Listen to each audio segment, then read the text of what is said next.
RJ Rohini tax நேயர்களுக்கு வணக்கம். இன்னைக்கு இந்த எபிசோட்ல நம்ம பேச போற விஷயம் 2 நாட்களாகவே சோசியல் மீடியா முழுக்க புரட்டி போட்ட ஒரு விஷயம் தான். சினி இண்டஸ்ட்ரியில பின்னணி பாடகி கல்பனா ராகவேந்தர் அவர்கள் சுயமா ஒரு முடிவு எடுத்து அதோட விளைவாக மருத்துவமனையில கவலைக்கிடமா அட்மிட் ஆயிருந்தாங்க. தேங்க் காட் 2 நாட்களுக்கு தீவிர சிகிச்சைக்கு பிறகு இப்ப கண் முழிச்சிருக்காங்க. அதாவது இந்த கவலைக்கிடமான நிலையிலிருந்து மீண்டு ஆபத்தான கட்டத்தை தாண்டிட்டதா டாக்டர்ஸ் சொல்லியிருக்காங்க. ஏதாவது ஒரு விஷயம் சினி இண்டஸ்ட்ரியை பொறுத்த வரைக்கும் நடந்தது அப்படின்னா சோசியல் மீடியால அக்கௌண்ட் வச்சுக்கிற எல்லாருமே பாத்தீங்கன்னா இன்வெஸ்டிகேட்டிவ் ஜேர்னலிசம் அப்படிங்கிற மாதிரி ஒரு பெரிய கோட் எடுத்து போட்டுட்டு டிடெக்டிவ் ரேஞ்சுக்கு இறங்கி எல்லா விஷயங்களையும் துப்பு துளக்கி கண்டென்ட் கொடுக்கறது அப்படிங்கிறது வாடிக்கையா நடந்துருச்சு. ஆனா ஒருத்தர் கூட ஏதாவதுன்னா சரி, ஒரு பக்கம் வியூஸுக்காக பண்றது, இன்னொரு பக்கம் ஏதாவது பண்ணணுமே அப்படிங்கிறதுக்காக பண்றது. பட் ரியலா ஒரு ஜேர்னலிஸ்ட் பண்ணக்கூடிய வேலை என்ன அப்படின்னா சம்பந்தப்பட்டவங்களை கான்டாக்ட் பண்றதுக்கு ட்ரை பண்ணணும். நான் ட்ரை பண்ணேன். அவங்களுடைய நம்பர் சுவிட்ச் ஆஃப்ல இருக்கு. அவங்க பொண்ணு இருக்காங்கல்ல, அவங்க இது தொடர்பான விஷயங்களை நான் இப்போதைக்கு பேச விரும்பல, நான் ஃப்ரீ ஆயிக்கிறேன் அப்படின்னு ஒரு விஷயத்த சொன்னாங்க. ரெண்டாவதுக்கு அப்புறமா நடந்ததுக்கு பிறகு நீங்க என்ன பண்ணிருக்கணும், அப்ரோச் பண்ணிருக்கணும் அப்படின்னா அவருடைய நெருங்கிய நட்பு வட்டாரத்துல இருக்கிறவங்களை கான்டாக்ட் பண்ணி என்ன நடந்தது அப்படிங்கறத கேட்கறதுக்கு முயற்சி பண்ணணும். அடுத்த கட்டமா இந்த ஒரு விஷயத்த தான் நான் பண்ணேன். கல்பனா ராகவேந்தர் அவர்களுக்கு இண்டஸ்ட்ரியில க்ளோஸா இருக்கக்கூடிய ஃப்ரெண்ட்ஸ் சில பேருக்கு சிங்கர்ஸ் அவங்களுக்கு கால் பண்ணி என்ன நடந்தது அப்படிங்கிற ஒரு விஷயத்த கேட்டு உறுதிப்படுத்திய பிறகு இன்னைக்கு உங்களுக்கு நான் சொல்ல வந்திருக்கேன். இது எதுக்காக அப்படின்னு பாத்தீங்கன்னா இஷ்டத்துக்கு கண்டென்ட் பேசிட்டு இருக்கவங்களுக்கு மத்தியில இதுதான் நடந்தது அப்படிங்கறது சொல்றதுக்கான ஒரு சின்ன முயற்சி தான். ரைட். சோ கல்பனா ராகவேந்திரா பாத்தீங்க அப்படின்னா தமிழ் சினிமாவில ரொம்ப நோட்டபிளான பாடல்கள், நிறைய ஹிட் சாங்ஸ் கொடுத்த ஒரு பாடகி.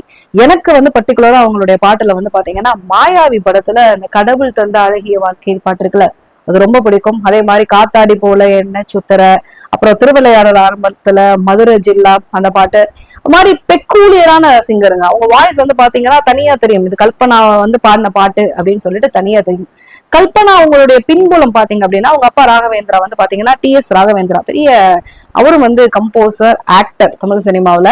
உங்களுக்கு எல்லாம் நல்லா புரியுறபடி சொல்லணும் அப்படின்னு பாத்தீங்கன்னா வைதேகி காத்திருந்தால் படம் பார்த்திருப்பீங்க நிறைய பேரு. அதுல ரேவதி அவர்களுக்கு அப்பாவா நடிச்சிருப்பாரு. அந்த இதெல்லாம் ஆலாபனையெல்லாம் போட்டுட்டு தகதாகிட்டன்னு பண்ணுவார். அதெல்லாம் பயங்கர இப்போ வரைக்கும் ரீல்ஸ் எல்லாம் ட்ரெண்ட் ஆகக்கூடிய ஒரு விஷயம்ல.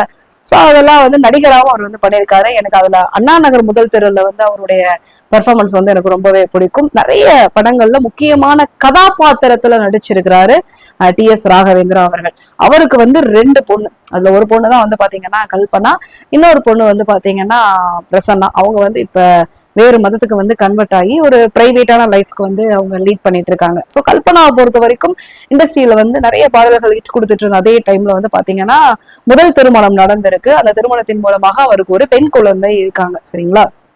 அந்த முதல் திருமணத்தோடைய மன முறிவுக்கு பிறகு பொண்ணை மட்டும் டேக் கேர் பண்ணிட்டு இருந்த கல்பனாவுக்கு பாத்தீங்கன்னா ஒரு 2வது திருமணத்திற்கான ஒரு அழைப்பு வந்ததுக்கு பிறகு இந்த 2வது திருமண வாழ்க்கையில நுழையிறாங்க. பொண்ணு எல்லாருக்குமே பிடிச்சிருக்கு, அவங்களுக்கும் பிடிச்சிருக்கு. 2வது கணவரா அவங்க திருமண வாழ்க்கையில செட்டில் ஆகுறதுக்கு ஹைதராபாத்தை சூஸ் பண்றாங்க. அதாவது சென்னை வேண்டாம், இங்க இருந்து. ஏன்னா நிறைய பேர் இண்டஸ்ட்ரியில நீங்க என்னதான் பாத்தீங்கன்னா பயங்கரமா டாப்ல யோசிச்சு இது பண்ணாலும் அப்படின்னாலும் இந்த பின்னாடி பேக் ஸ்டாவிங் பண்ற நபர்களை நீங்க ஸ்டாப் பண்ணவே முடியாது. சோ இங்க இருந்தா இந்த வயசுல உனக்கு தேவையான்னு கேட்பாங்க. ஒரு பொண்ணு இருக்கு, 2 குழந்தைங்க இருக்கு, அவங்கள டேக் கேர் பண்றதை விட்டுட்டு உனக்கு செகண்ட் மேரேஜ் தேவையான்னு கேட்பாங்க.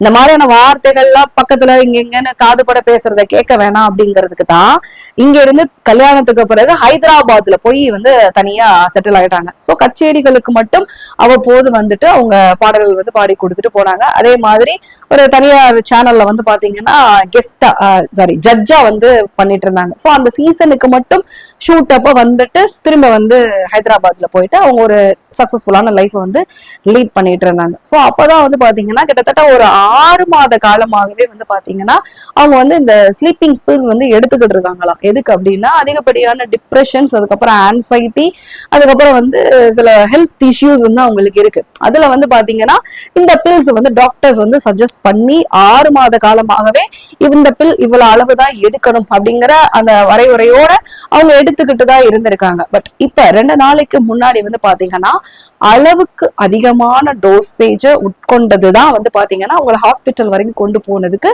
பெரிய காரணமா அமைஞ்சிருக்கு. இப்ப என்னன்னா அவங்க அளவுக்கு அதிகமா டோசேஜ் வந்து உட்கொண்டிருக்காங்க. பக்கத்துல இருக்கிறவங்களுக்கு தான் டவுட் வந்திருக்கு. ஏன்னா 2 நாளா வீடு ஓப்பனே பண்ணலாம், அந்த மாதிரி உள்ளதானே இருக்கு அப்படின்னு சொல்லிட்டு டவுட் வந்ததுக்கு பிறகு காவல்துறைக்கு தகவல் கொடுக்குறாங்க. காவல்துறை வந்து காலிங் பெல் அடிக்கிறாங்க, சத்தம் போடுறாங்க. பின்னாடி வந்து ஜன்னல் ஓபன் பண்ணி அங்க நின்று குரல் கொடுக்குறாங்க. என்ன பண்ணியும் இல்ல, பட் உள்ளதான் ஆள் இருக்காங்க அப்படிங்கிறது கன்ஃபார்ம் ஆயாச்சு. அதுக்கப்புறம் என்ன பண்றாங்க அப்படின்னா வீட்டை உடைக்கிறதுக்கு முயற்சி பண்ணி பின் கதவை வந்து போய் உடைக்கிறாங்க. பின் கதவை உடைச்சு உள்ள போய் மேல பெட்ரூம்ல பாக்குறப்ப அவங்க அழகா படுத்து தூங்கிட்டு இருக்காங்க. தூங்கிட்டு இருக்கவங்க என்னடா இது, அப்பயும் கூப்பிடுறாங்க, மேடம் என்ன ஆச்சு, மேடம் என்ன ஆச்சு அப்படின்னு சொல்லிட்டு. அதன் பிறகு வந்து அவங்களை அசைச்சு பாக்குறப்பதான் சுத்தமா சுயநினைவே இல்லாம இருக்காங்க. ஆனா மூச்சு இருக்கிறது வந்து லைட்டா ஃபீல் பண்ணதுக்கு பிறகு இம்மீடியட்டா ஹாஸ்பிட்டலுக்கு கொண்டு போய் அட்மிட் பண்றாங்க. அட்மிட் பண்ணப்பதான் வந்து பாத்தீங்கன்னா அவங்களுக்கு சுத்தமா கான்சியஸ்னஸே இல்லை, அளவுக்கு அதிகமா ஸ்லீப்பிங் பில்ஸை வந்து எடுத்திருக்காங்க அப்படிங்கறது தெரிஞ்சு அதன் பிறகு ட்ரீட்மெண்ட் வந்து ஸ்டார்ட் பண்ணாங்க. கிட்டத்தட்ட ஃபர்ஸ்ட் 24 hours அப்படிங்கிறது ரொம்ப கவலைக்கிடமா இருந்தது. பொழைப்பாங்களா மாட்டாங்களா அப்படிங்கிற ரேஞ்சில தான் இருந்தது. பட் தேங்க் காட் அந்த சிகிச்சைக்கு பிறகு மீண்டும் வந்து இப்ப சுயநினைவுக்கு வந்து கண்ணையும் முழிச்சிட்டாங்க. சோ இப்ப எல்லாருக்கு இருக்கக்கூடிய ஒரு கேள்வி, நல்ல லைஃப்ல லீட் பண்ணி நல்லா செட்டில் ஆயிருக்காங்களே, ஏன் வந்து இப்படி ஒரு முடிவு எடுத்திருக்காங்க அப்படின்னு. ஃபர்ஸ்ட் ஆஃப் ஆல் இந்த ஒரு விஷயம் வந்து சோசியல் மீடியால சொல்லிக்கிற மாதிரியோ இல்ல நியூஸ் சேனல்கள்ல வந்து சொல்ற மாதிரியோ அது அப்படிங்கிறத அவங்க பொண்ணு வந்து தெளிவுபடுத்திருக்காங்க. அது அவங்க பொண்ணு சொல்லுவாங்க, ஏன்னா அம்மா வந்து சில நேரங்கள்ல இப்படிதான் பண்ணாங்கன்னு யாராவது ஒத்துக்கவும் மாட்டாங்க. பட் ஆனா இது ஒருவேளை உண்மையாகவும் இருக்கலாம், இது வந்து பொய்யாகவும் இருக்கலாம். இந்த கேள்வி எல்லாருக்கும் என்னவா இருக்கு அப்படின்னா, அவங்க ரெகுலரா யூஸ் பண்ணக்கூடிய டேப்லெட்ஸ் அதோடைய அளவு தெரியும். அப்படி இருக்கிறப்ப அளவுக்கு அதிகமா ஏன் சாப்பிட்டாங்க, அதுக்கு காரணம் என்ன அப்படிங்கறதுதான் மிகப்பெரிய கேள்வியா இருந்தது. சோ இப்ப நான் ஃப்ரெண்ட்ஸ் கிட்ட கேட்ட கேள்வி என்ன அப்படின்னு பாத்தீங்கன்னா, கல்யாணத்துக்கு பிறகு ஹைதராபாத்ல போய் செட்டில் ஆனாங்கல்ல, அதுக்கப்புறம் உங்க கூட பேசுறாங்களா அப்படிங்கிற ஒரு கேள்வியை முன் வச்சப்ப கிட்டத்தட்ட 10 பேர்கிட்ட சொன்ன வார்த்தை நோ. எப்ப ஹைதராபாத்ல போய் செட்டில் ஆனாங்களோ இங்க சென்னையில அவ்வளவு க்ளோஸ்டா அவ்வளவு தூரம் வந்து அண்டர்ஸ்டாண்டிங்ல இருந்த ஒரு நட்பு ஹைதராபாத்ல போய் செட்டில் ஆனதுக்கு அப்புறம் ஒரு வார்த்தை கூட போன்ல பேசுறது கூட நேரம் இல்லையா, இல்ல பேசவே இல்லையா. அதாவது இங்க இருக்கிற எல்லாத்துலயும் இருந்து ஐசோலேட் ஆகிதான் வந்து பாத்தீங்கன்னா ஹைதராபாத்ல அவங்க ஒரு லைஃப் வந்து லீட் பண்ணிட்டு இருந்தாங்க.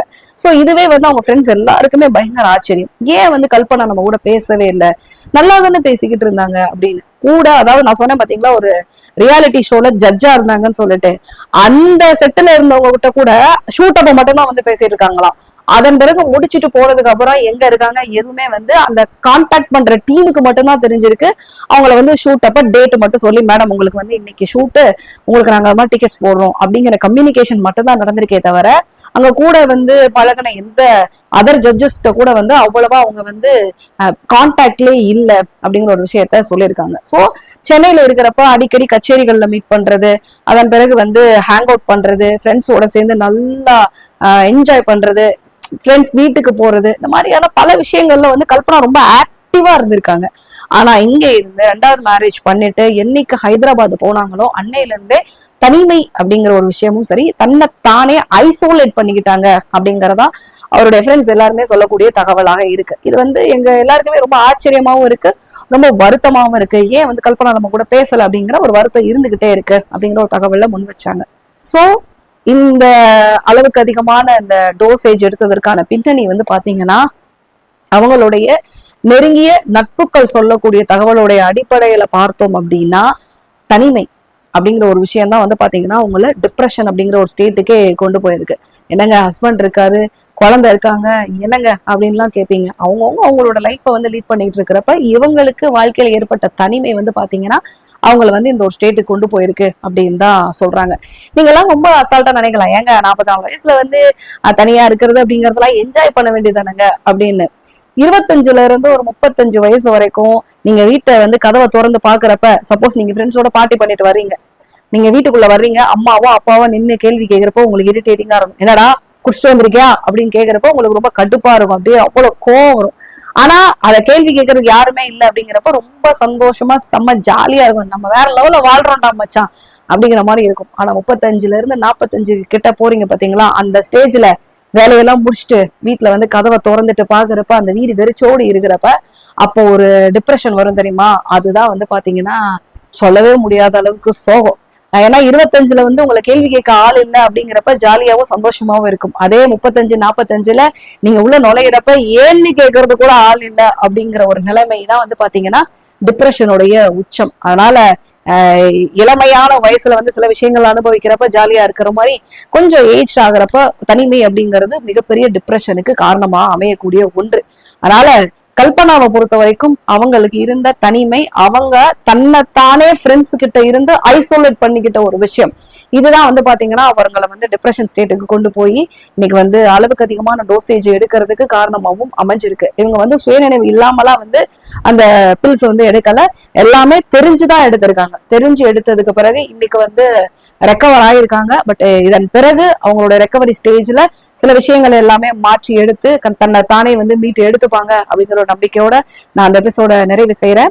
எனக்கு கல்பனா அவங்க கிட்ட வந்து இன்னும் ரொம்ப பிடிச்ச விஷயம் இருக்கு. அதாவது ஃபீமேல் சிங்கர்ஸ்ல சூப்பரான குரல் வளம் இருக்கக்கூடிய சிங்கர்ஸ் வந்து ஏராளமான பேர் இருக்காங்க. ஆனா பிரெத் கண்ட்ரோல் உள்ள சிங்கர்ஸ் அப்படின்னு லிஸ்ட் போட்டீங்க அப்படின்னா ரொம்ப ரொம்ப கஷ்டம். ஏன்னா அந்த ஒரு 20 வயசுல இருந்து 25 வயசு வரைக்கும் அந்த பிரெத் கண்ட்ரோல் அப்படிங்கிறது நம்ம கண்ட்ரோல்ல இருக்கும். ஆனா ஒரு 30 தாண்டிட்டீங்க அப்படின்னா அந்த கண்ட்ரோல் நம்ம கிட்ட இருக்காது. ஆனா அதுலயும் வந்து சாவர வரைக்கும் பிரெத் கண்ட்ரோல் வந்து அவ்வளவு பீக்ல இருந்து சுத்தமா பாடின சிங்கர்ஸும் இருக்காங்க. எஸ்பிபி அவர் தன்னுடைய 72 வயசுல கூட அவர் கான்சர்ட்ல பாடுறத வந்து வாய பொழுந்துட்டு கேட்கிற அளவுக்கு பிரெத் கண்ட்ரோல் இருந்த மனுஷன். அவரோட பிரெத் கண்ட்ரோல் வந்து பாத்தீங்கன்னா அதே வயசுல இருக்கக்கூடிய அவர் சமகாலத்துல பாடிட்டு இருந்த எந்த சிங்கர்ஸ்க்குமே அமையல, அவருக்கு மட்டும்தான் அமைஞ்சது. சேம் லைக் ஃபீமேல் சிங்கர்ஸ்ல பயங்கரமான பிரெத் கண்ட்ரோல் உள்ள ஒரு சிங்கர் யாருன்னு பாத்தீங்கன்னா இண்டஸ்ட்ரியில கல்பனாவை சொல்லுவாங்க. இதுக்கு உதாரணத்துக்கு நீங்க வேணா யூடியூப்ல போய் மின்சார கண்ணா பை கல்பனா AR ரகுமான் அப்படிங்கிற மாதிரி சில கீவேர்ட்ஸ் எல்லாம் யூஸ் பண்ணி நீங்க போய் பாத்தீங்க அப்படின்னா மின்சார கண்ணா பாட்டை ஸ்ரீனிவாஸ் அவர்கள் கூட சேர்ந்து அவங்க ஸ்டேஜ்ல ஒரு பர்ஃபார்மன்ஸ் பண்ணிருப்பாங்க பாருங்க. ஒட்டுமொத்த க்ரௌடே ஆடி போச்சு. அந்த அளவுக்கு சுத்தமா அவ்வளவு பிரெத் கண்ட்ரோல் எடுத்து அந்த பாட்டை வந்து உயிரை கொடுத்து பாடிருப்பாங்க. ஸோ அதை நீங்க பாத்தீங்க அப்படின்னாலே அவங்களுடைய எல்லா விஷயங்களும் உங்களுக்கும் புரியும். ஸோ ஃப்ரீ டைம்ல அதையும் பார்த்துட்டு வாங்க. பட் ஆனா இந்த தனிமை, இந்த டிப்ரெஷன், இந்த மாதிரியான விஷயங்கள்ல இருந்து தன்னைத்தானே மீட்டு எடுத்து கல்பனா அவர்கள் பவுன்ஸ் பேக் பண்ணுவாங்க. கூடிய சீக்கிரம் வந்து ரியாலிட்டி ஷோல ஜட்ஜாவும் வந்து உட்காருவாங்க அப்படிங்கிற ஒரு நம்பிக்கையோட இந்த எபிசோட நிறைவு செய்யறேன். ஸோ இன்வெஸ்டிகேட் ஜேர்னலிசம் பண்ண நிறைய பேரு ஏகப்பட்ட சோகங்கள், மறைக்கப்பட்ட கருப்பு பக்கங்கள் அப்படிங்கிற மாதிரி நிறைய கதையெல்லாம் விட்டுருந்தீங்க. பட் அந்த கதைகள் எல்லாம் தயவு செய்து ஓரமா வச்சிருங்க. கொஞ்சம் தனிமை அவங்கள வந்து இந்த மாதிரி ஒரு முடிவுக்கு எடுக்க வந்து ஆள் ஆக்கியிருக்கு. அவ்வளவுதான், மீண்டு வந்துருவாங்க அப்படிங்கிற ஒரு விஷயத்த சொல்லிட்டு முடிச்சிடறேன்.